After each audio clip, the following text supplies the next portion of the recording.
And here we go. We're swinging into Spider-Man Across the Spider-Verse. Yeah, we are Earth's Mightiest critics, and we're here tonight to talk about the #1 movie in the world right now. And I'm not sure exactly what's going to come along to talk. Yeah, it's not out yet, Mark. It's not out yet. #1 in the box. It won't be #1 next weekend either, Mark. Oh, no, it's 2 weeks. We got two next weekend, or this coming weekend is Transformers: Rise of the Beasts. Right. It's an embarrassment of riches. You've got the touch. It's an embarrassment of something. Yeah. Hey. I would be floored if there was a Stan Bush cameo or just a callback to "You've Got the Touch" in the Rise of the Beast, but we'll find out. Tonight, we're talking about the Rise of the Spider-Verse, or going across the Spider-Verse at least, in a sequel that, honestly, Into the Spider-Verse won the Academy Award for Best Animated Film, a few years ago, and it was certainly on my list of best movies that year. I was floored by it. It was a unique vision. It's one of those things where, like, just when you think, where else can you go with Spider-Man, they not only prove that you can go places, but amazing places beyond the reach thematically of animation, frankly. And after it was over, I was like, this is great. There was a post-credit stinger, or maybe even a couple of them that hinted that, there might be more Spider-Verse. I'm like, no, I'm kind of done. I don't need this. But here we go. We have the sequel, which is not only a sequel, it's, in case you haven't heard this, folks, this is a mild spoiler, I guess, but it's the first of 2 Spider-Verse movies that are coming at us. Interestingly enough, this was originally titled Spider-Man Across the Spider-Verse Part 1. But then they somewhat recently changed the marketing, so the next film is going to be called Beyond the Spider-Verse. So this is, it's across and beyond. I think this movie, as much as I love the original, is better than Into the Spider-Verse. It is so far one of my favorite films of the year. I'm very excited to talk about it with you guys. We have Jeff York of The Establishing Shot. We have Mark the Movie Man Krawcheck, the DC shill, in the house. Hello. Very curious to see what you think of this. And also, I don't know if you've heard any rumblings, Mark. We can talk about this later, so don't let me forget. Do you know if there's any concept of doing something like this in the DC universe? Or, kind of who would you like to see an animated, like, extravaganza about? Like, who would that work for in DC? And don't answer now. Just think about it, and we'll come back to it. I'll think about it. I'll think about it. I won't let you forget. You bet. Okay. But yeah, so guys, first I want to start off with some high level thoughts, kind of spoiler free on Across the Spider-Verse.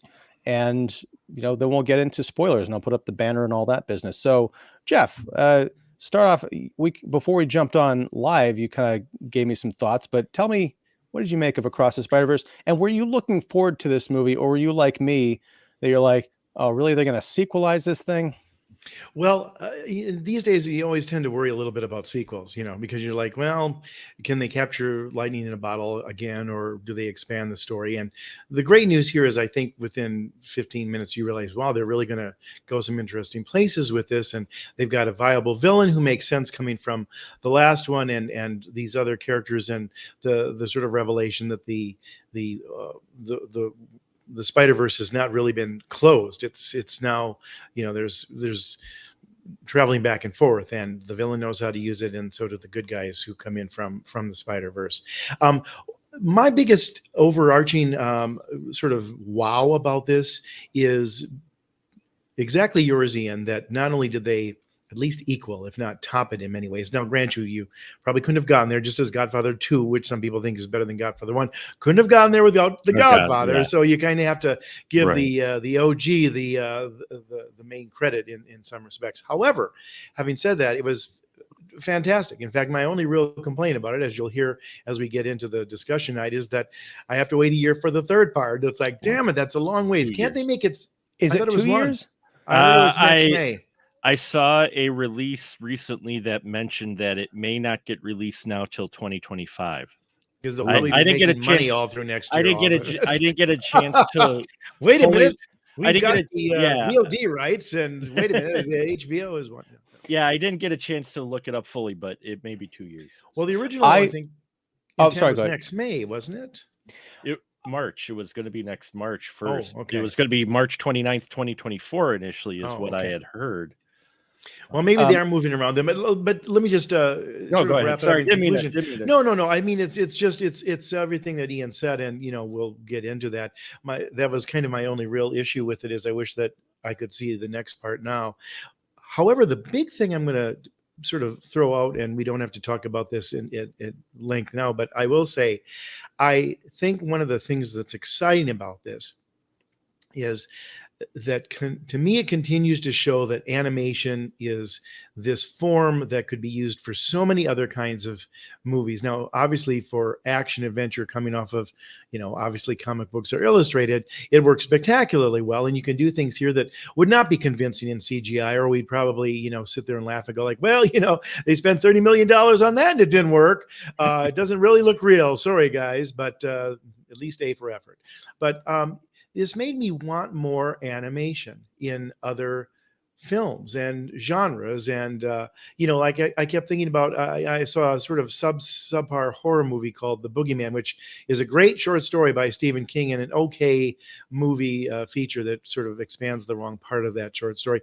But I kept thinking, they could do some really incredible horror with talents like this doing animation. That would be just as scary, maybe even scarier, because I think you could get back into the sort of Gothic period and some of the old school kind of stuff with mood and atmosphere and drawings of, spindly Poe characters in the Pit and the Pendulum or whatever else that you probably wouldn't be able to really do so well with modern casting and sort of the way film looks today.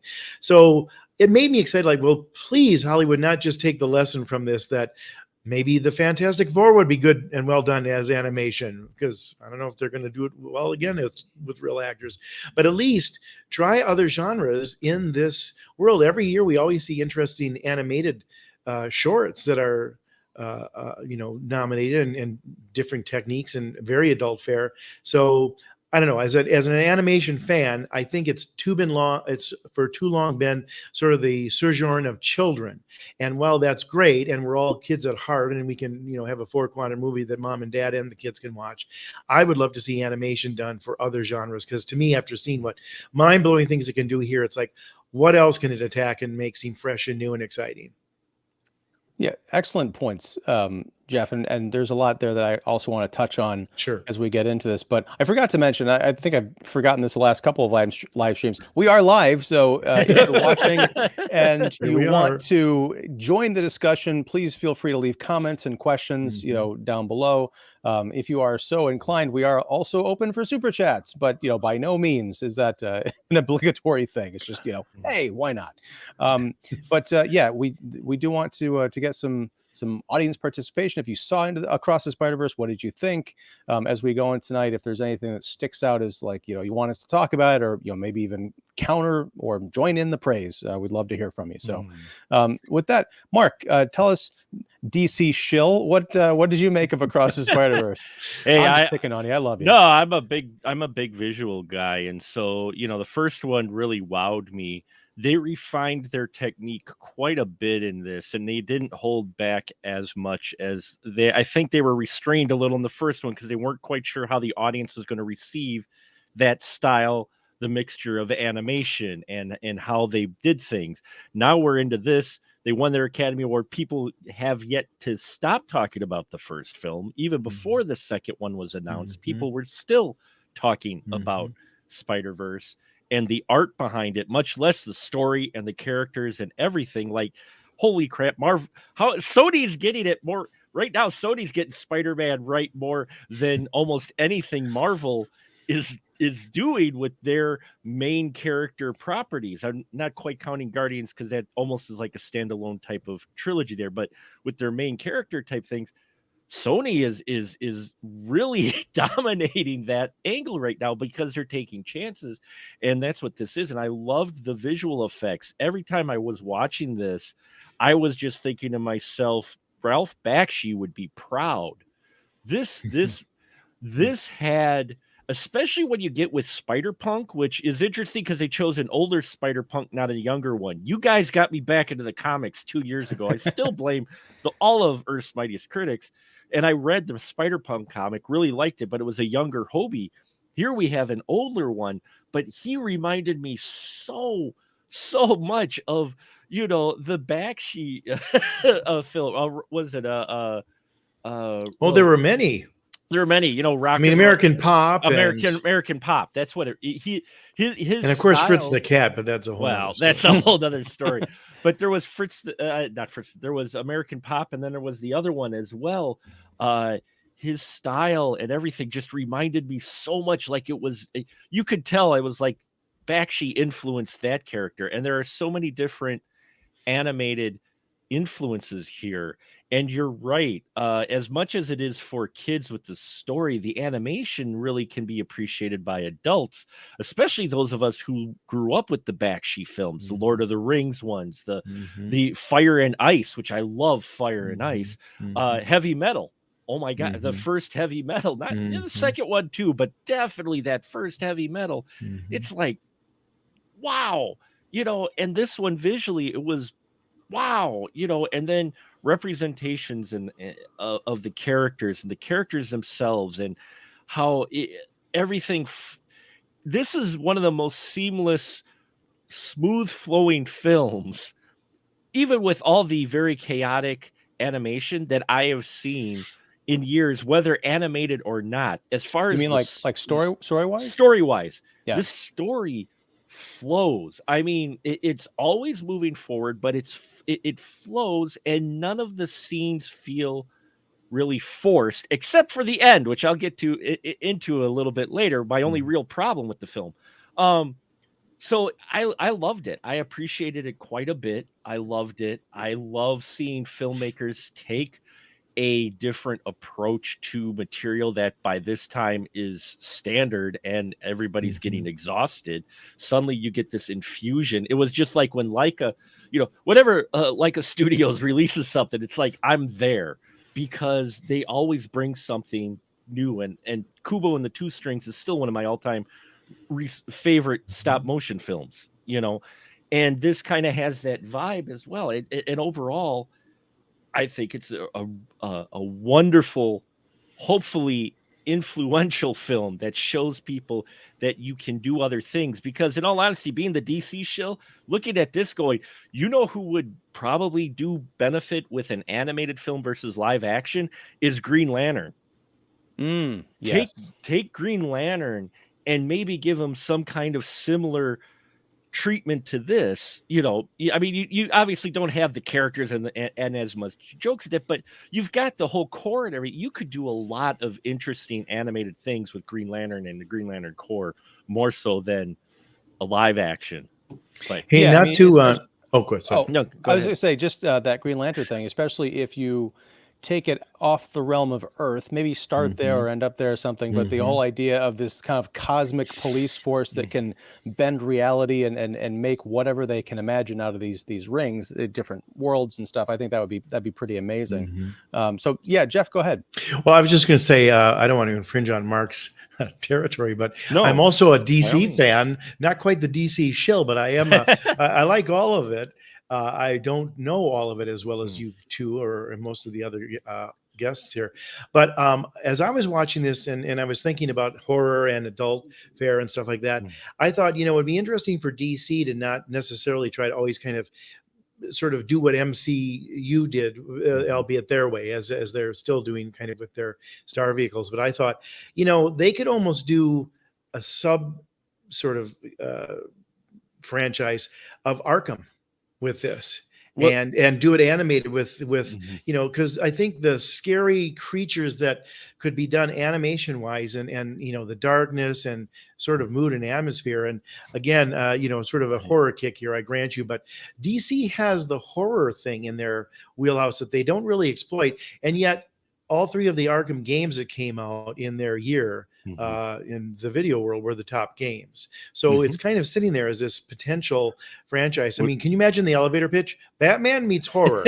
How can it not make $200 million the first weekend? Well, Bad horror makes $30 million because people love to go to the movies and be scared. But I kept thinking, you know, I bet you they could be scared by a really well done animated thing. And Arkham is the part of the DC universe that is scary. It's funny you mentioned that because I do not understand the logic behind Warner Brothers release, because one thing that Warner Brothers, and this is Sony really, I mean, playing in Marvel's backyard, but this is still Sony, so I don't quite consider this Marvel Studios and Disney, but Warner Brothers Animation, but it's been all direct to video, has dominated Marvel properties as far as animated stories for decades. Literally, you ask a lot of people, and those even who don't like the live action stuff and who crap on pretty much any live act, they because you mentioned it, they've got Batman by Gotham by Gaslight. Oh, it's terrific. Even though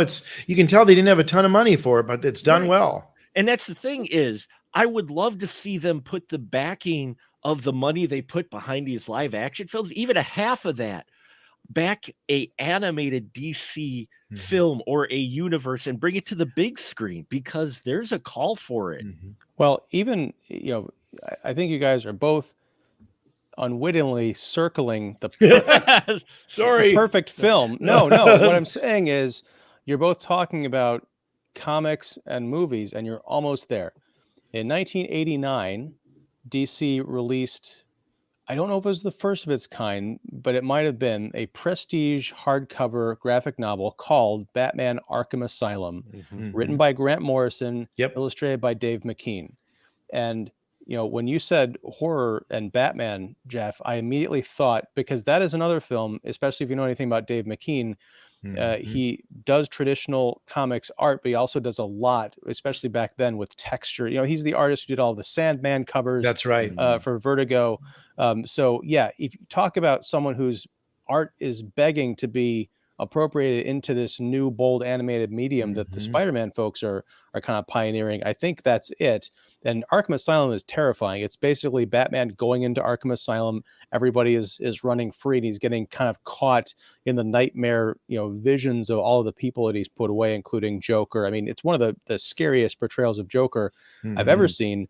Not even just in terms of graphic violence, but the psychology of it.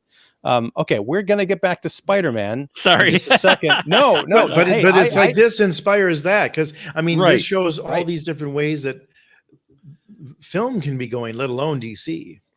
Right, and the one thing I want to say is, the whole idea of this Beyond the Spider-Verse coming out possibly a year later. I wonder if that has anything to do with the writer's strike going on right now, because even though it's an animated film, and a lot of that stuff is allegedly in the can while they do the animation and stuff, if they have edit points or if they need to tweak something, they're going to need creative input, and those people might be on the picket line right now. So who knows? Yeah, I was wrong. It was the 2025 is the next possible live action Spider-Man. So 2024 is the next one in March. So, but you raise hopefully that's all ready. You raise an interesting point, though, Ian, and that is this: one of the reasons that I think Pixar had so much success, and even John Lasseter copped to it when they were having one after another, just kind of, big hits, critical hits, Academy Award winners, et cetera, et cetera. He said the one advantage that animation has over doing film with actors in a set and all that kind of stuff is you can go back and fix things. Like you can say, you know what, that line seems to have aged badly over the last 6 months as we've animated it. Let's come up with a better line. Where if you film, it's like, well, it's in the can and we can't really change it because it's not going to match in the, the redo and the dubbing, et cetera, et cetera. So to your point, there may be some things where, they're preparing it, giving it that last thing, and maybe the writer's strike would slow it down. But I also think it's another reason why this movie is so good is, these guys, because it probably took 2 to 3 years to really get it all together, probably went over everything with that eye-teeth comb and said, is this the best line here? Is this the best angle? Is this the best? And I mean, I think that's scrutiny, because you've got a little bit of time when you're going from, storyboards to pencil tests to, color blocking to different things like that. You have a chance to keep going back and saying, you know what, I think we can make this even better. And, what if we change this angle? It's only 3 shots in that scene. Let's do it. You can do it, if you've got the time and a little bit of the inclination for it. So when they put something out, it's like, wow, that really is probably as great as it could be because you had the time to make it great. Well, I want to get back to that in just a second, because it's a very good point.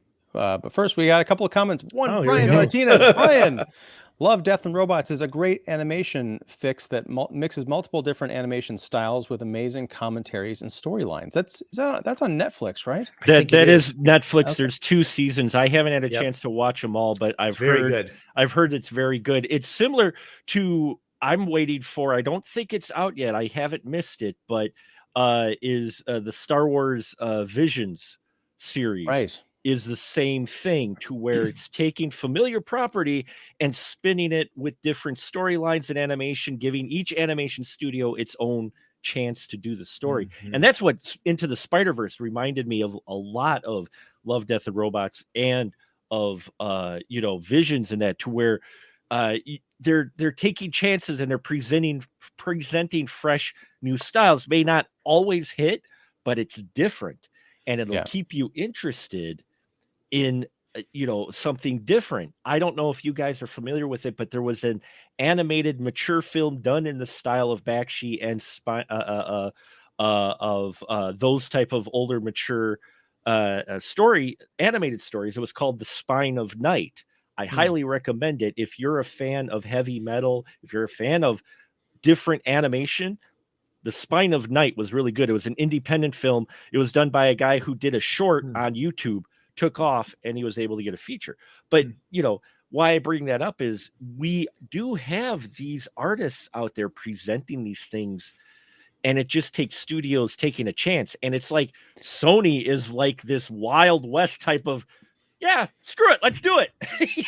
Well, and they need some hits. I mean, because they've had some troubled projects over the years. Some have hit and some have really not. But it's good to see. I like that Wild West phrase that you used there, because I'm sure it's more controlled than all that, but it definitely feels fresh and innovative. Okay, Brian also says, OMFG, Kubo is so damn good. It All is. right. It is. Okay. And then we have this. I was actually going to address this later, but we can kind of jump into it because it is a nice segue back to Across the Spider-Verse. You guys talk about how great this animation works with the classic comic book character. Do you think the magic will be lost when the live action Miles Morales movie finally comes out? Yes. Now, I started off this show by saying I didn't quite see the point or how they would do anything special with a sequel to Into the Spider-Verse. So I do need to learn how to better withhold my judgment. But it just, my heart sank when, right, I think during opening weekend of this, when the numbers started coming in, they announced, hey, we're going to do a live action Miles Morales. I'm like, you kind of already have one. I mean, that's one of the bits of, the magic, I think, is, the word that you used, Brian. There were points when I was watching Across the Spider-Verse, and I don't actually know if you've seen this movie yet. I hope you have. If you haven't, we're going to be talking about, wait, what am I doing? Spoilers! I hit the wrong thing there. Okay. There it is. Spoilers in just a moment. So feel free to dip out and come back. But this movie is very heavy on drama. It's 2 hours and 16 minutes long, and that's not all just 2 hours and 16 minutes of mindless comic book violence. It's a lot of it is, going back to Fast X. It's about family, but sincere, moving family drama. And there were points when I kind of snapped out of being invested in the story, and I was like, "Wait, I'm watching an animated film." The characters, the acting on the part of the characters, not the voice acting, although that's great, but the animators really got to the heart of how people, move and feel and interact with each other, and the subtle nuances. These are about as fully realized flesh and blood characters as you need. So my question is, what the hell are they going to do with the Miles Morales Spider-Man movie? I mean, let's just say Beyond the Spider-Verse comes out next year. Let's say the live action one comes out in a couple of years. I don't know. It's kind of like, what if we had, 2 Tom Holland Spider-Man movie franchises going at the same time? Like, why? And in defense of one other thing too, that and sort of a scathing critique of Hollywood, they always learn the wrong lessons from animation. This does well, so they think, well, shit, it's that character, we've got to turn him into a live action franchise. No, quite the opposite. I mean, 20 years ago, or how many years ago, was when MTV had Aeon Flux, and this weird sort of action adventure, sexy, naughty basically mimed. I mean, there was very little Very- dialogue yeah. in it, kind of stuff, 3-minute things. And, she always ended up seeming to get killed at the end of each of the segments. But it's this incredible short animation that takes off, creates liquid television for the network and everything else. And what is Hollywood's answer to it? Let's put Charlize Theron in a live action movie version of it, which she can't even wear the costume because it's too risque, let alone move around, which is all the part of the physical movement of that, which was so fantastic, and the weird storytelling. And they crammed it with terrible dialogue. Wrong lesson. The lesson is, adults will watch animated films, and it's popular with teenagers too. So why don't we make a full version of it rather than a live version? They didn't get that lesson. Here they're getting the same wrong lesson. And I'll tell you, just interesting too, because Ian knows this as an art guy from the American Academy like me, and Mark, you're a big fan of comic books and everything else. Kids don't read comic books anymore.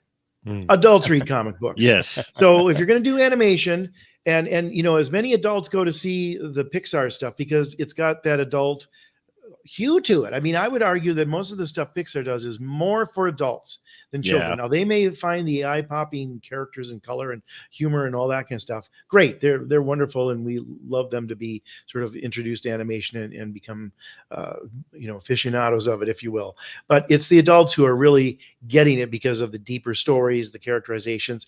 And same here. This should be telling Hollywood, make more animated movies. They always make money, and they don't cost nearly as much as the 300, 400. Well, they cost more now than they ever did, but they're still not as much as probably the Flash cost, and some of those kind of things that, let me put it this way. This is guaranteed to get people to buy the VOD because they'll watch it over and over again. Oh yeah. And I just want the video, but they need to do more animation, and they need to find other venues and stories to do it, as opposed to animation succeeds. Well, now we do the real success. Live action. That's not it. And it never has been. Comic books are read by adults, and they have been for 40 years. Well, I think, the reason I smirked when you said that the animated movies always make money is, I mean, last year was awful for animation. You had Strange World and Lightyear, were both flops. So I think True. but that was kind of rare. Right. But you need, and like, maybe it's like, it's, partially franchise fatigue, because I know Toy Story 4 didn't, it's just diminishing returns, if not necessarily at the box office, then enthusiasm on the part of the audience. Right. We're seeing that with a lot of, here's where I'm going to throw a bone to you, Mark. A lot of the Disney owned properties like Marvel and Star Wars are just running these things into the ground. So I would say apply the same craft of storytelling and the boldness of visual vision that they are doing over there at Sony, and I think you can mint your own you're money. right. But I do want to say, Brian also commented, "Oh yeah, loved everything except the ending." We'll talk about the ending, because you and Mark don't. Brian, you and Mark don't like that ending. Maybe I know where you're coming from. I have an idea, but I think it was pretty well done. Maybe it's something that we've seen before in other films as far as a technique, if that's what your concern is. But I was watching this with my son, my youngest, and I was thinking, if this is, kids' first kind of foray into this type of storytelling, this particular device that they use to show that two characters are not perhaps in the same places as we thought they were, it's a pretty slick introduction. No, it wasn't how they put that together, but we'll get back to that. Yeah, okay. But so I thought it might have just been the to be continued, Mark. See, that was the ending I didn't really love that much. Yeah, we're getting to that. We'll get to that. It's like, shit. I will say, I was happy that we did get an appearance of Noir Spider-Man, because I love Noir Spider-Man. He was my favorite from the first film, and we did get some bit in here near the end of him. But I do like the new characters. I liked how each of the new characters had their own animation style again, so they keep that consistent. You have Spider-Woman for like the first time I think we've seen realized on the big screen. It's a pregnant Spider-Woman. I love that, and they explain it in such a way that you buy into it. That's the thing, is I think with animation you can still use some of the tropes that you use with live action, and you won't necessarily get as loud a voice saying, look, oh, look at all the, because You'll get it, but not necessarily as loud because it's animation. People receive animation right now, and still for a long time, differently than live action in many ways. Can You I know? just throw in one thing quick though? And Yeah. I just want to, because it answers Mark's thing directly. That's always the question, and people say, I mean, the argument for using animation is what can animation do that you can't do otherwise? Right. And that isn't always the case, but more often than not, that's the reason to do animation. And certainly with comic books and flying about and all that kind of stuff, that works so much better in so many respects than if you tried to create that physically in the CGI world. But I'll tell you what, towards the end, when Gwen is sitting there facing off with her dad, and they just have a couple of shots of her and the two of them staring at each other in the ways that almost a soap opera do, or any live action, and it doesn't lose a thing by being animated. In fact, it's incredibly powerful, and the nuance in their face, I think, comes through. So that sort of old trope about like, well, it has to be moving for an animated, literally living up to its name, for it to succeed. But I think the times when they slow down the movie in this and have some of those revelations and the shock on people's faces, or you can see them thinking about what they're going to say, or they're hurt or whatever like that, I thought worked incredibly well, and just as well as live action does, which is kind of the forte of it for subtlety of expression. You got that here in the animated characters whenever they slow down too. Well, you also get it in the background. When you do that exact thing, they play with the background quite a bit to help convey emotion of your characters. They did. Particularly in that scene, the walls behind them were changing colors to match what they were feeling. Yeah, that was beautiful. Yeah, very clever. Well, hold on. Like, we got a few more comments. One, Mark, I don't know if you realize this, but you are Brian's soulmate. I guess I am. Thanks, Brian. Because you have similar movie tastes. Both of you keep your hands where I can see them. Okay. And then Brian also says, you guys think Donald Glover is going to show up in the live action film? Now that's kind of interesting. And I do this. I swear to gosh, guys, for those watching this in the future, we are going to actually talk about Spider-Man Across the Spider-Verse. We've been pinballing all around these different topics, but no, it's fun. We have half an hour. Yes, 27 minutes. But there's only 3 of us. Come on. That's true. But no, because Donald Glover, and again, we got the spoiler tag on. He shows up as a Spider-Man variant in a very clever kind of montage, and it's an in joke. I think wrapped within an in joke, possibly because there was talk that he might play Miles Morales in a Spider-Verse kind of movie. This was going back a while ago. I think maybe this was even when he was still on Community, because he was, no offense to Donald Glover, but he was much younger then and possibly a bit more realistic to play a high school kid who becomes Spider-Man. I think if they do a live action, it all depends on what they do. Because if they just do a live action where it's a street level Miles Morales fighting crime, like make it just essentially a Black Puerto Rican version of the Spider-Man films that we've seen before, then I don't know that it would make sense for him to show up. If it's tying in all this multiverse stuff, then hell yeah, I'd like to see if they're going to do live action and kind of tie it into what they did in Into the Spider-Verse, have Miles Morales meet the older alternate universe version of himself, kind of like Miles met Peter Parker, who was like this dad going through, or wannabe dad going through a divorce. I could see that working really well, because I love Donald Glover, and there was a part of me that was like, I feel like he just missed the boat to play this part if they were going to do a live action. I was waiting for a little bit of Don Knotts in the Incredible Mr. Limpet in all the cameos and versions here. I thought, well, if they're going to mix live action with it, we could go back to the old days when they used to do that all the time with Huck Finn and Limpet and some of those, zippity doodah days of Disney, where they would put a real actor in front of a green screen acting with birds and all different kinds of things, singing songs. But it got a little close to it, but you did with the little Venom cameo, which was hilarious. Yes. God. Well, that was nice. I like that they had the restraint to not have Tom Hardy walk in and buy a beer or something like that. If it's one of those things, like if you know, and that's good enough. Also, I did like that in some of these bits where you can see portals into the other Spider realities, we do get to see the live action Spider-Man counterparts. You saw Toby, you saw Andrew Garfield, probably saw Tom Holland. I don't know. There was, but one of the coolest and most, it's moving, but it's also kind of mind blowing. they tie this back into the multiverse ideas that I think were introduced in this live action universe in the Loki series on Disney Plus with I think they called them, oh my gosh, what they weren't continuity points, but damn it.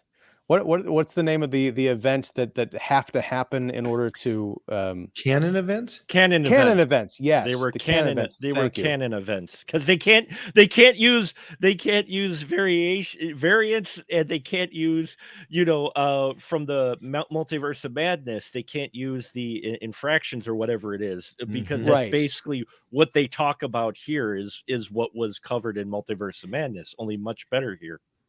Right, and and I'm blanking on the term they used in Loki, but they were essentially, you've got all the multiverses that basically every action, every decision made by everybody at any time results in its own offshoot universe. But there are these fixed moments of sort of destiny that have to happen in any given person's life or whatever.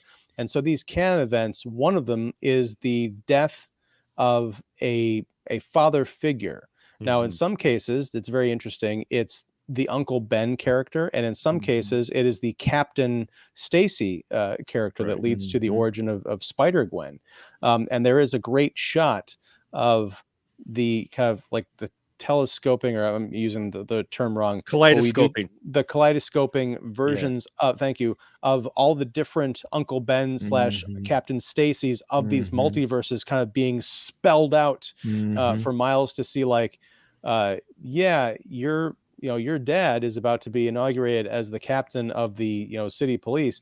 He kind of thought that his uncle in the previous film, who was the Prowler, much as the audience did, we kind of thought that was his Uncle Ben moment, but it turns out it wasn't. It was an event, but his dad biting the bullet was going to be the thing that kind of drove him into his greater destiny. And he decides that he's got to stop it, because against all reason, against all odds, he believes that he can and that he has to try. And that's one of the things I think is a great message about this is, the kind of Terminator 2 idea of no fate but what we make. He's got everybody telling him it's a mistake. You can't change your destiny, so don't even try. What are you doing? You're going to destroy the entire universe. And Miles, I think there's a part of him that thinks that might happen, but there's another part that's, if there's that 1% chance that he could, affect things positively, he's got to give it a shot because he's a superhero. Beautiful moment. And supported by the animation. The story feeds the animation enhances the story, and that's what's been missing in a lot of animated films, I think, lately.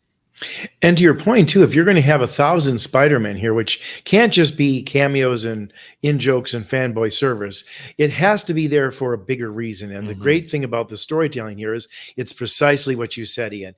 It's like they all have their Uncle Ben story. This is the canon, if you will, of the storytelling and the sort of rules.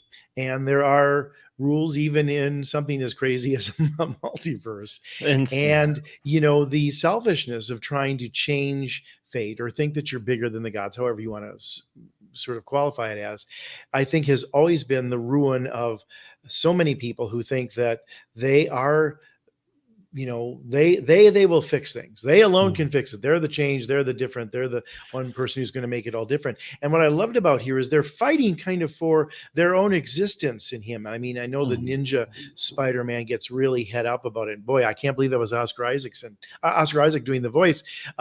He was giving a genuine performance, as all these guys do, that was very different and kind of a different sound from him in a way.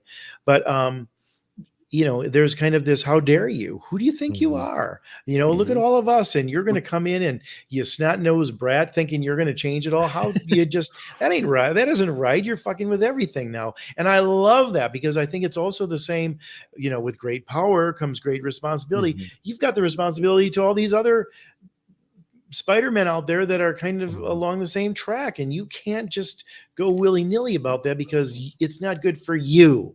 I love that message.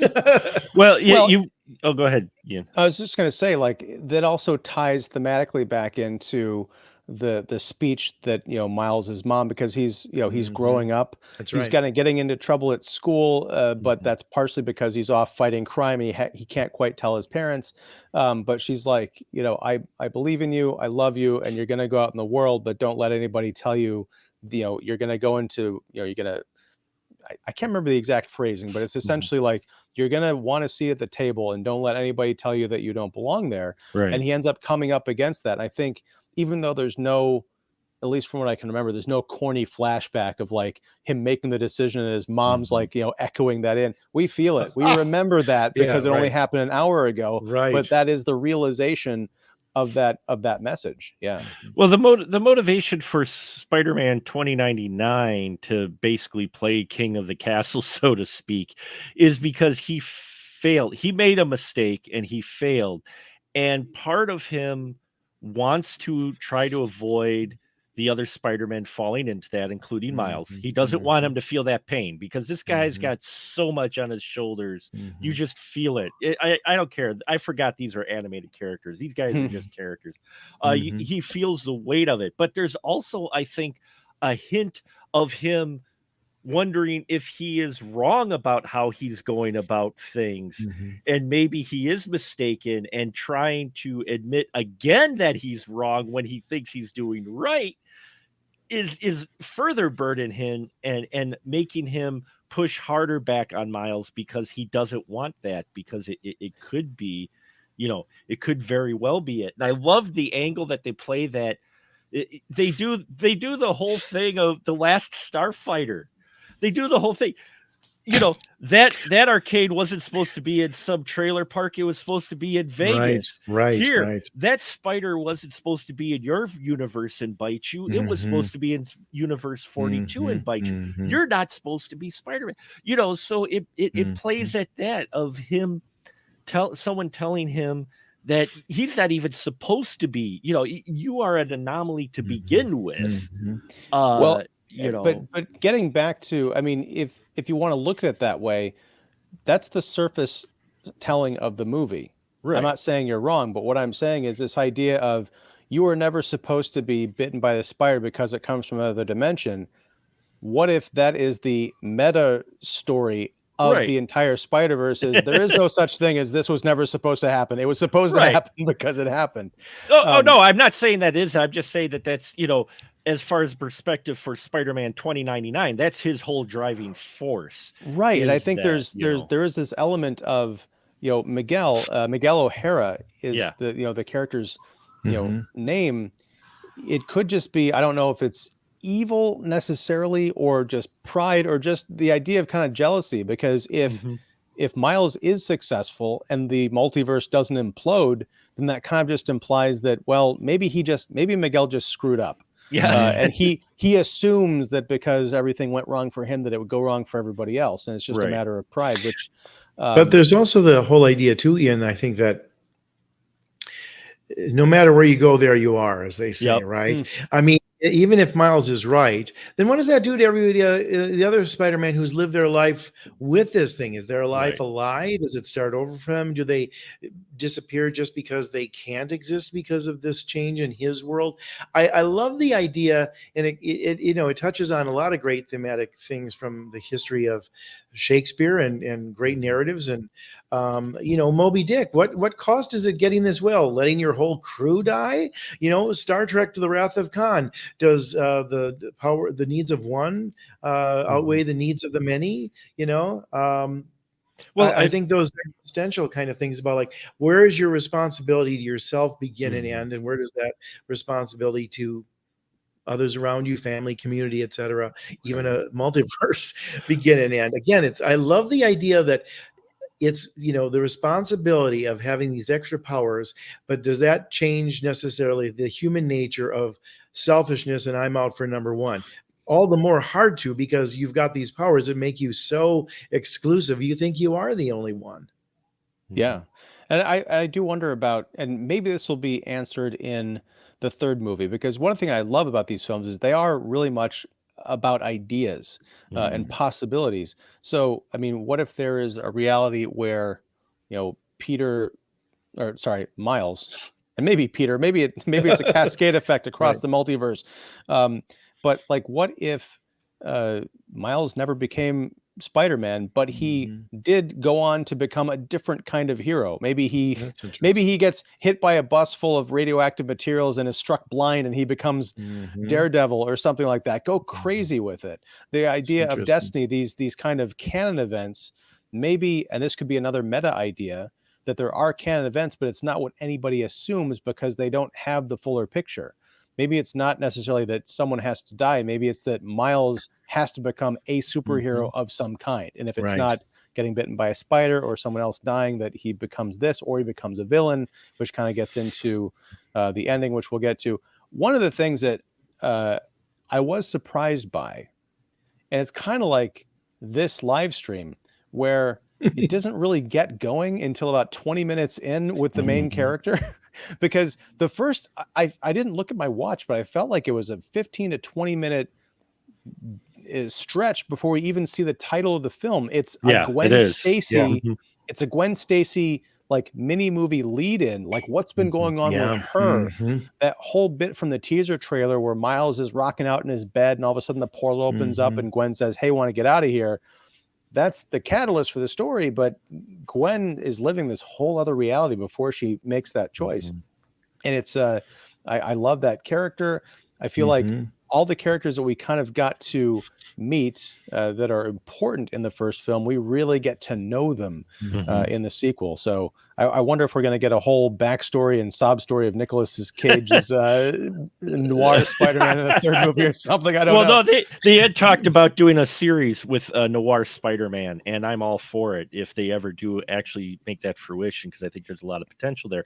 But go ahead, Jeff. No, well, I was just going to say quickly, I'm with you. I thought, wow, they are really giving her a lot of screen time, and then they kind of get into a different version sort of her in a way with her father. But I wondered as I watched that if one of the other implications of that story that started in the first one and starts off this one and maybe will be manifested more in 3 is there is a love story there.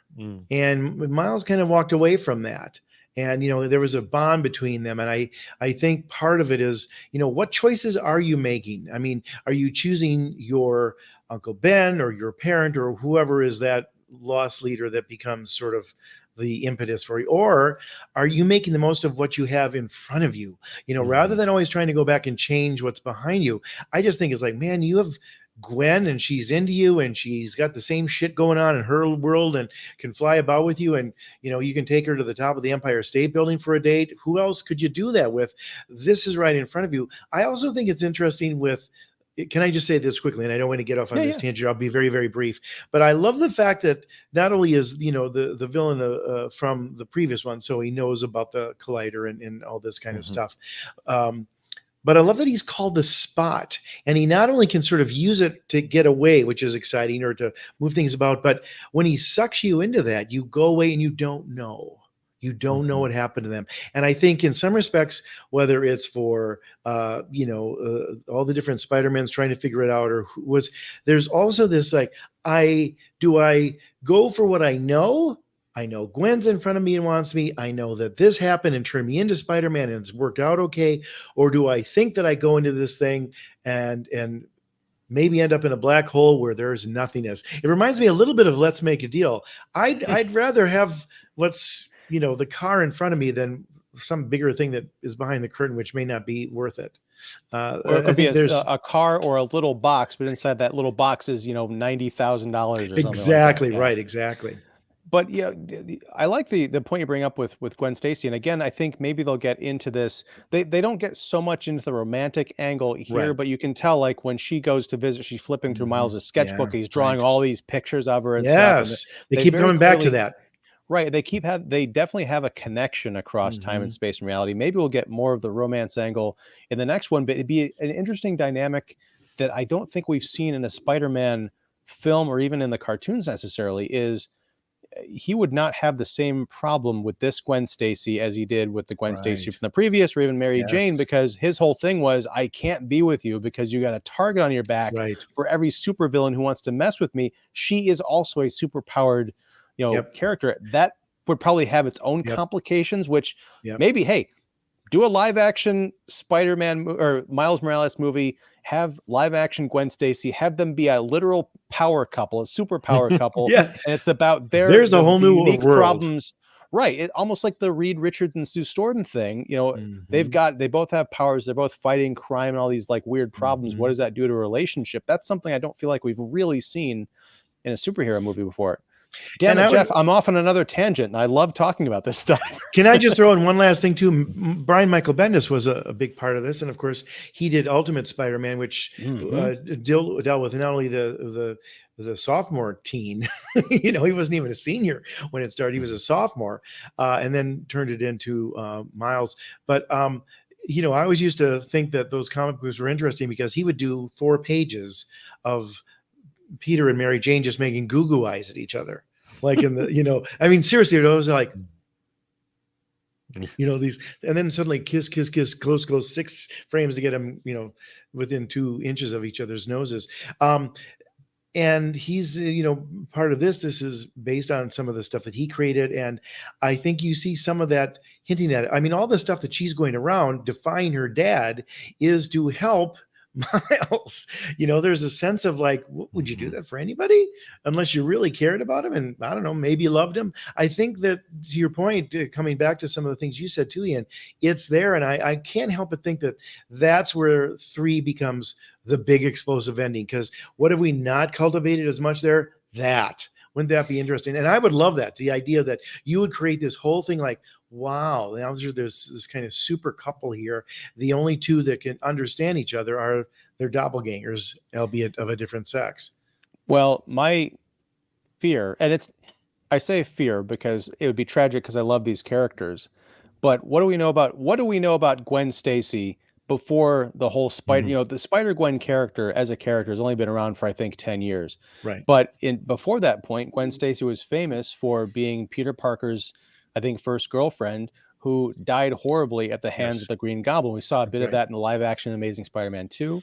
I wonder if they're going to play with that canon event and say, yes, in any reality, Gwen Stacy must die. That would be a crazy downer ending, and perhaps she sacrifices herself for Miles, or maybe he sacrifices himself for her. I feel like the storytelling team behind these movies, and they do kind of shift around because it's unbelievably not the same creative team between these films, and yet there's complete continuity and evolution from one to the next. I feel like they would be bold enough to take that story to places where, like, you can't do that in a film. We can't have the audience leave, you know, wiping away tears and wanting to jump off a bridge or get hung from one as Gwen Stacy did. But I feel like they would do it. Who knows? I mean, that's kind of exciting to think that there's kind of all bets are off because they could respect the canon, or they could say, no, we're going to do something a little bit different. But I think that might be where the third one is going, because I think you wouldn't spend 20 minutes on Gwen if she wasn't going to become more important than the other spiders. Gwen dies in the third one. Yeah. No. Don't say that, you DC. No, you're not DC shill. You're DC kill. No. Look, here's the thing: is you know, they do open it to give you backstory with Gwen. I personally don't ever want to. I would. It sounds more heartbreaking if they never actually come to fruition with their confession of their feelings for each other before they actually kill Gwen. If they decide to pull the trigger on that, to where they don't quite get to that point. They maybe are getting closer and closer to third one, but just the way the events play out, because we literally get near the end of here, we get the Miles Morales, we get the Back to the Future 2 ending, for crying out loud, in this film, to where, you know, he's in the other reality of 42, because they got this wonderful gimmick that's great, to where they've got a device that compares the DNA of the spiders man and what universe they're supposed to go to, because not everybody gets to travel between dimensions. And since he got bit by Spider 42, which immediately clicked to me before they even did that, the minute he was going to do his DNA, I'm like, oh, I know where this is going. You know, and sure enough, they went there. I didn't put that together. So kudos to you, Mark. And that's I think that's the the magic of this film, because yes, it is a contrived bit that we've seen in other movies. I mean, going back, the oldest example I can think of, and this is just me, is Silence of the Lambs, Mhm. where you've got Gwen going to Miles's apartment to, confront him about what he's about to do. Mhm.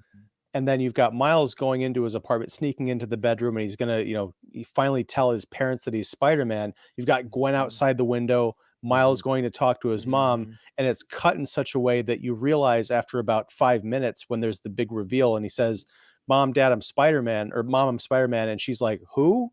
And then Mm. you realize Gwen is outside a completely empty bedroom because she's in a Right. different reality than Miles is Right. in. And then that gets into, again, spoiler warning, everybody, you've been warned for like the last half hour with the banner down below. Miles is in a reality where his father was killed.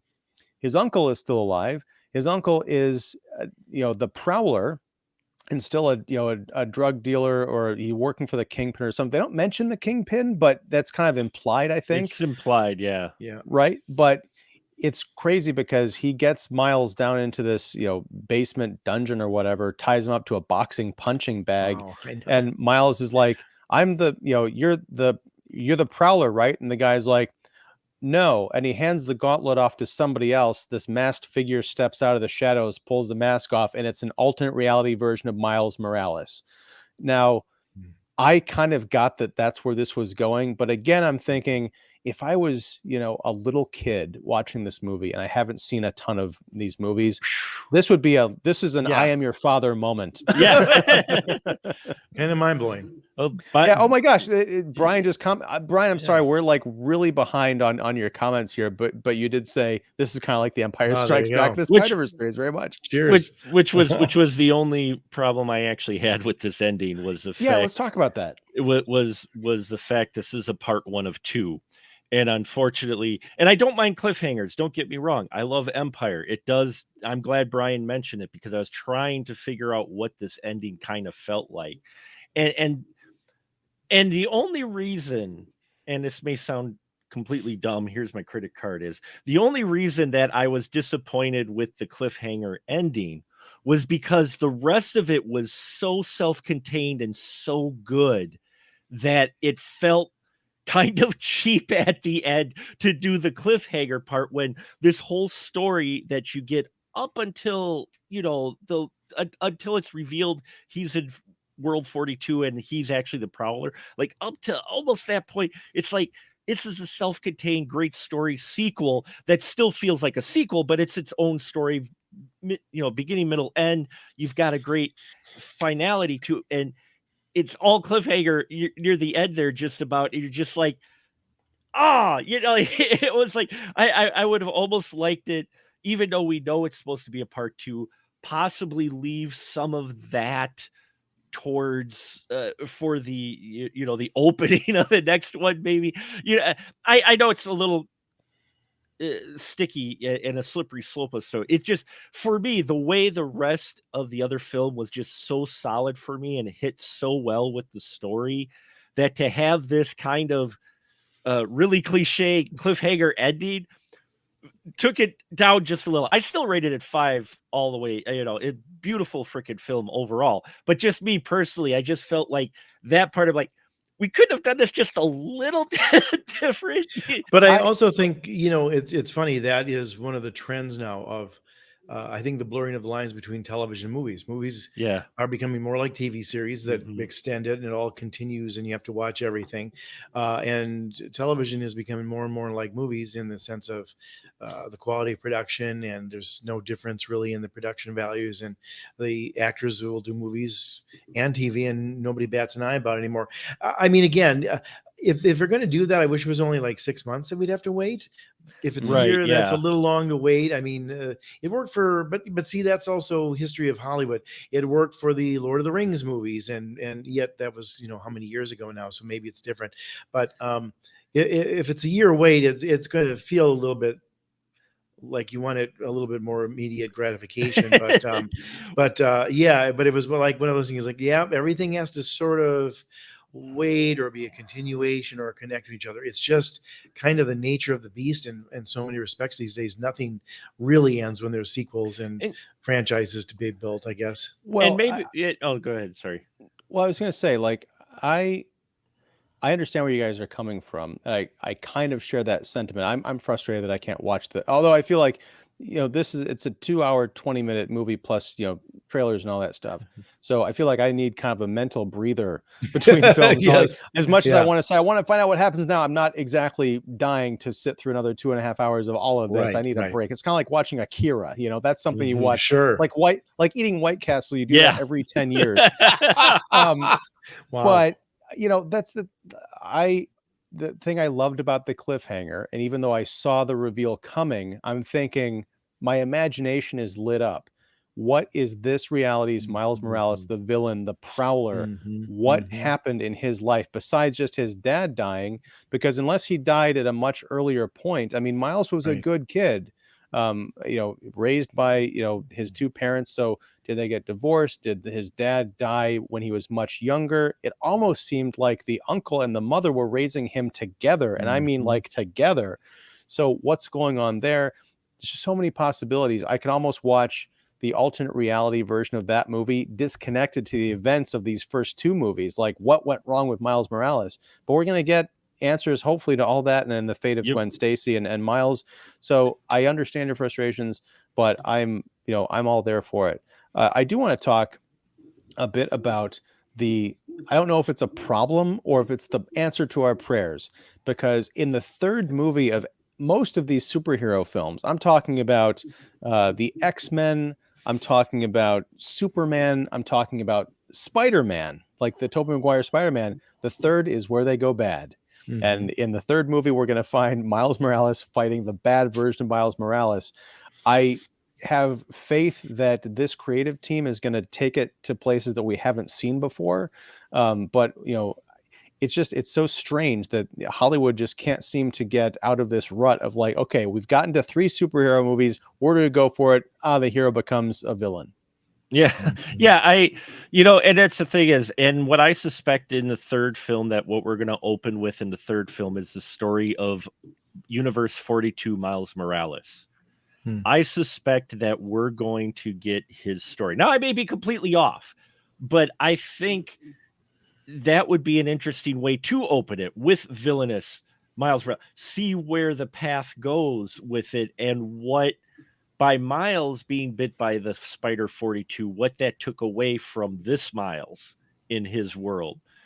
Because then that adds an extra layer to his character, to where he's not just evil doppelganger Miles.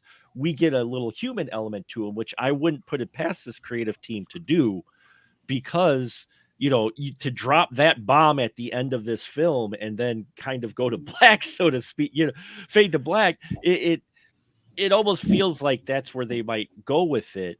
And I'd be cool with that, because I'd be interested to see that. Plus, it would give his character maybe a little bit more level than just okay, mirror image, mirror universe Miles.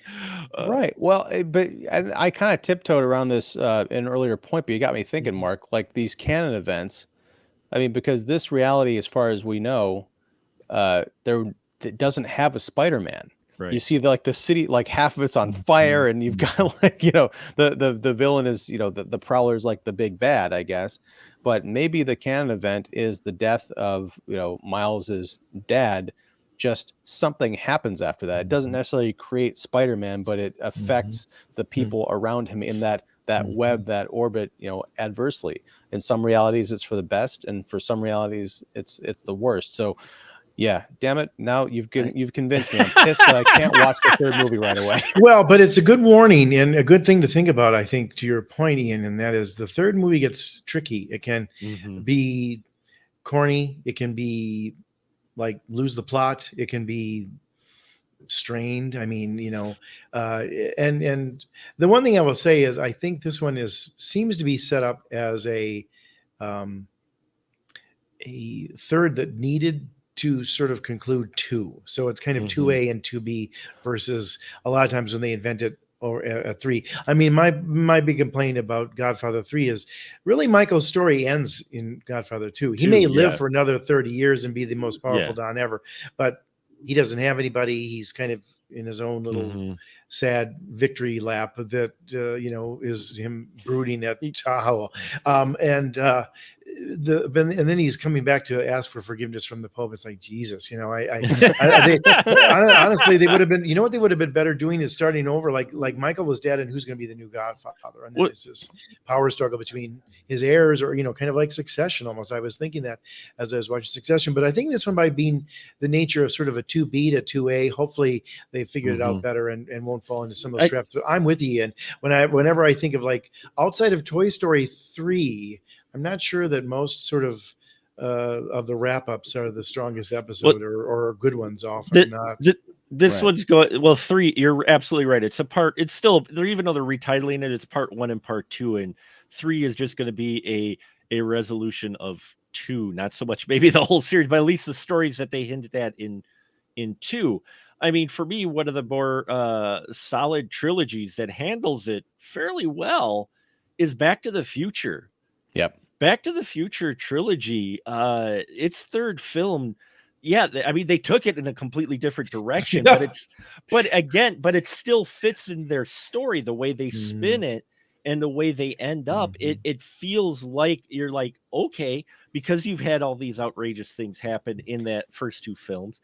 Here, the same way, they do have a little freedom in that you've taken it so many places, and Spider-Man Across the Spider-Verse is probably the best comic book movie to handle both time travel and multiverse than any of the live action in either MCU or DC films since the big, huge comic book craze has started, when they hint at multiverse wherever it's sealed. Actually, can I throw in one thing too, just quickly? And this is my big concern about 3 is the multiverse is going to be part of the Loki new season, of course.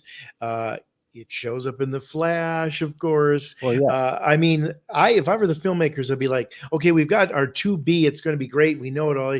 But is there going to be multiverse fatigue by that point? I think they have to be a little careful not to lean too hard onto that. Like, this is the most revelatory thing, because Flash is going to find out when it opens in 2 weeks. It's like, shit, we've already seen some of that already, and it was open 3 weeks ago. Well, I think a couple of things. One, there is a writer's strike on now. So let's just assume that Beyond the Spider-Verse is as in the can as possible. They're literally just tweaking effects and animation, so it's going to come out next March or whatever. There are a lot of productions that are, uncertain right now. They're kind of like on hold. So there may be a nice long runway where people, by the time that comes out, they're like, oh yeah, that whole multiverse thing, that was kind of a thing a while ago. We haven't really seen a comic book movie in a while because they all got frozen out. But the other advantage, I think, is I hate the term multiverse now for exactly that reason. But this is the Spider-Verse, and I think it's forged its own identity enough that the whole idea is that there's kind of like, reality is apartment buildings. Or an apartment building, like each room is its own contained thing, and you can go out in the lobby and kind of see how things connect, but they kind of hint at these events that could destroy reality. But unlike the Marvel universe, not everything is so interconnected and world building. We still get these glimpses into these realities. They're kind of fun place to hang out. We didn't really talk about the Spider-Man India section, but for the 10 minutes, that was beautiful. We spend there, I'm laughing, I'm marveling at the environment.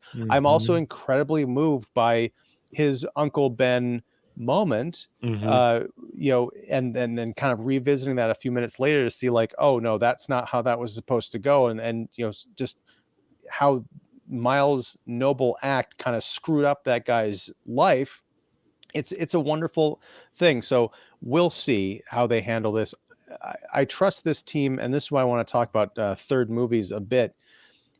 Back to the Future series, this series, I think, and the original Star Wars, the OGs, I think the difference is these were mapped out as trilogies. and not just, hey, this movie made a lot of money, let's make a sequel. Hey, the sequel Right. made more money, let's make a third. That happened with The Matrix. Toy Story is kind of the outlier, because I think those were conceived as kind of like standalone movies that they made a third one because they had some ideas that they wanted to explore, and beautifully, one of the best. Indiana Jones. Indiana Jones. Well, okay, Indiana Jones. That's actually an exception, because that was a perfect trilogy, but I don't think those were conceived of trilogies either. But No, they weren't. They also were they were treated, I feel like, as movies that wanted to tell a story and have an adventure, and for Last Crusade to wrap up the story, Right. have a fitting send off, because the second was kind of, as much as people love it, was kind of a goofy. Well, it was a prequel. It was also a prequel. It was a prequel. Number 2 was a prequel too. So, I mean, I know that's the exception because that's handled more like a serial, but still, as far as trilogies go, it plays out. You watch them back to back, they play out like a nice, solid trilogy, with a great ending. That's why when they said 4, everyone said, we don't need a 4. They literally rode into the sunset. They rode into the sunset. Okay? But that was before they encountered the aliens, and before Indy encountered a younger version of himself going through multiple reality. Never mind. Okay. I know we're going long, but can we just mention really quick? I am very impressed that they took what a villain, whoever put the trailer together for this, who's been doing trailers recently, both D&D, Guardians, whoever's been putting these trailers together, give them extra money, because they play at the villain in the trailer as being a goofy gimmick, the Spot. He ends up being a major villain player in this movie that is a threat, that is a scary threat. And you go, oh my God, this guy is more than a gimmick. And a very unique threat. It is a unique threat, and it reminds me of, drawing from a previous success without copying it specifically, but you think of Syndrome from The Incredibles. Yes. A joke villain who was, not taken seriously by the superhero, who finds a way to assume this ultimate power and really mess with their antagonist life. Yeah. It's also crazy because the Spot is important in the first part of the movie, but he disappears for a long stretch of this film and then comes back towards the end, and you're like, oh my God, I forgot that as Miles is going through all of this other stuff with the Spider-Verses and saving his family, you also have this guy to contend with, and now he's back and he's pissed, leading into the dun dun dun part 3. So yeah, I agree. I thought that Miguel, and I haven't watched the trailers for this in a while, but I thought he was going to be more of a mustache twirling like antagonist, like, oh my God, one of the Spider-Man is a villain. He's a much more complicated, he's not so much a villain as I can see right now as an antagonist, and there is a difference. But as we go out here, I do want to honor the comments, and we're going to scroll back and catch up. Did you guys notice, from Brian, did you guys notice the spider glitching in the first film back then and guess that it was from another dimension, as they end up explaining in the second one? No, I didn't. I didn't even catch that. So that's interesting. Yeah. I'll have to go and look at that. There's so many amazing stuff they did in the first film that actually hints to several things that come out in the sequel. Yeah, this movie invites, and I'll probably do it after the third one comes out, but demands a rewatch of the entire long story. That's such a crazy notion that he wasn't supposed to be Spider-Man after the message from the first one was all about anyone can be Spider-Man. Such a mind bend in so many different ways. Yes. There's even that crazy idea that maybe it was Spot was supposed to be the Spider-Man in this particular world. Interesting. Yeah. Okay. We talked about the Empire Strikes Back thing. And finally, I think Miles is going to do the watch the mouth, watch the hands thing he learned from Peter to escape the punching bag scene. Little nod to Ricky Jay there, folks. Yes.